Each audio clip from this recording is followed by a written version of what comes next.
Gueto, como a minha nação. Gueto, eu vim de outra dimensão. Gueto, isso tudo para no chão. Gueto,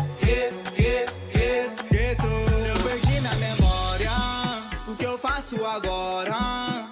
O Gu me ajuda, preciso de você. Se eles me pegavam, querer me prender. Prateado na moda, minha pele te incomoda.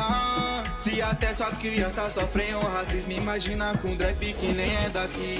Eu acho que o bunker, né, ele surge só pelo nome, né, esse lugar de sobrevivência, mas mais do que um espaço é uma filosofia, né, é um exercício de pensamento, né, de fugir desses ócios, de pensar a criatividade como uma possível solução para a vida, né, para outras perspectivas de futuro, de se ver ali como protagonista.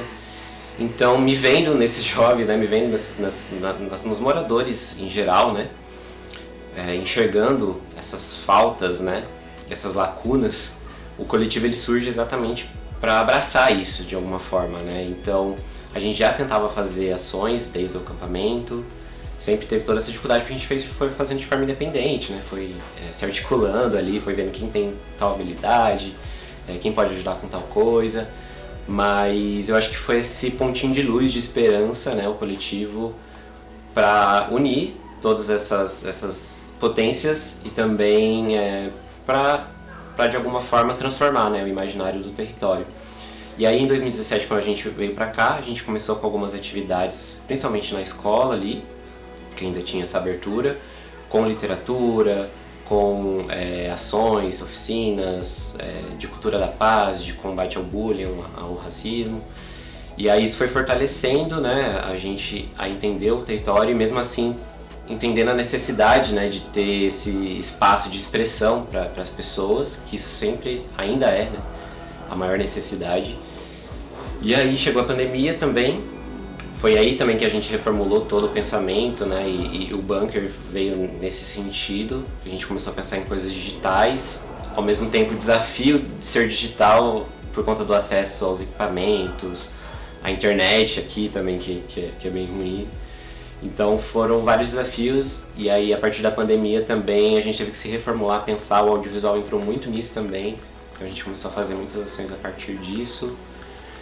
E em 2022 a gente abriu um espaço, né, um ponto cultural, que ali eu acho que foi um marco onde a gente percebeu a necessidade de ter um lugar para o encontro, né, uma necessidade de ter um lugar principalmente para o desenvolvimento, porque muito do que a gente via aqui era uma espécie de experimento, né, as pessoas viam o Pinheirinho, ainda vem tema, né, como um tema forte para um experimento social ou para alguma justificativa, enfim, como um espaço ali, né, de pesquisa, de ver ali como uma espécie de objeto de pesquisa, né? E aí a gente tenta muito fugir disso, porque mais do que isso, e mais do que até o entretenimento ali, ou o lazer, né?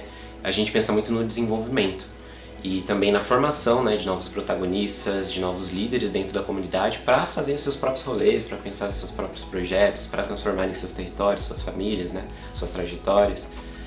E aí, nesse ponto, né, quando a gente começou com o ponto cultural, a gente percebeu que era essencial. Então, a gente até brincava que vinha um MC, por exemplo, né, ou vinha alguém que se interessava por arte, e no próximo dia a gente falava, traz mais alguém. Ou a mesma pessoa trazia, a gente nem esperava, assim, a pessoa vinha, trazia mais dois. E aí, às vezes, ficavam lá por horas, tipo, escrevendo, fazendo música, e a gente percebeu como isso era potente, né? Como esse encontro, essa troca de saberes entre eles mesmos, um lugar seguro para, tipo, não ficar na rua, na praça ali, né? Poder ter alguma abordagem policial, como já aconteceu. E era esse pontinho de encontro, né? Aí a gente fez tudo de forma independente, enfim. E aí a gente teve que se reconfigurar, teve que dar um passinho para trás, pensar como que a gente conseguiria voltar com esse ponto, né? Com esse espaço maior, né, de estrutura. Hoje a gente tem uma salinha que a gente ainda faz algumas atividades, ainda recebe a comunidade, mas é urgente, assim, a questão de ter um espaço mesmo digno, com estrutura para receber essas pessoas, para, enfim, a gente encontrar um caminho para esse desenvolvimento, que acho que é o que a gente mais preza, assim. Tudo que a gente viu aqui de resultado né, que para algumas pessoas pode ser muito, pode ser pouco, mas de impacto real, né? A gente vê no sorriso das crianças, num jovem que se desenvolveu e agora está participando de um projeto cultural, ou está tipo, ali na liderança de alguma questão, ou que gravou alguma música, ou que se apresentou num palco de SESI, SESC, que teve acesso a esses lugares, né, que geralmente não são comuns.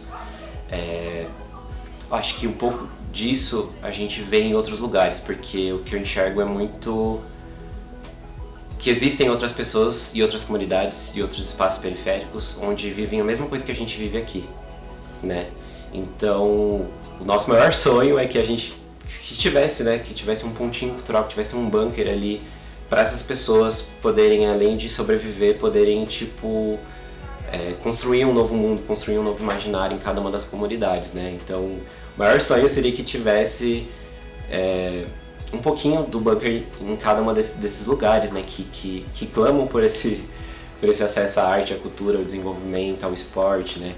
Então eu enxergo, né, e gostaria de ver muito mais disso, desse impacto, assim, de mais pessoas no protagonismo, de mais jovens não sendo vistos apenas como mão de obra, mas sendo vistos mesmo como líderes dos seus projetos, né, e que as suas ideias saíssem ali da cabeça, né, e que toda essa angústia, todo esse ócio se transformasse em algo bonito, em algo que fosse realmente transformar essa pessoa e as pessoas que estão em volta dela, assim. Então, gostaria muito de ver isso, assim, em outros lugares, sabe? E aqui mais, né?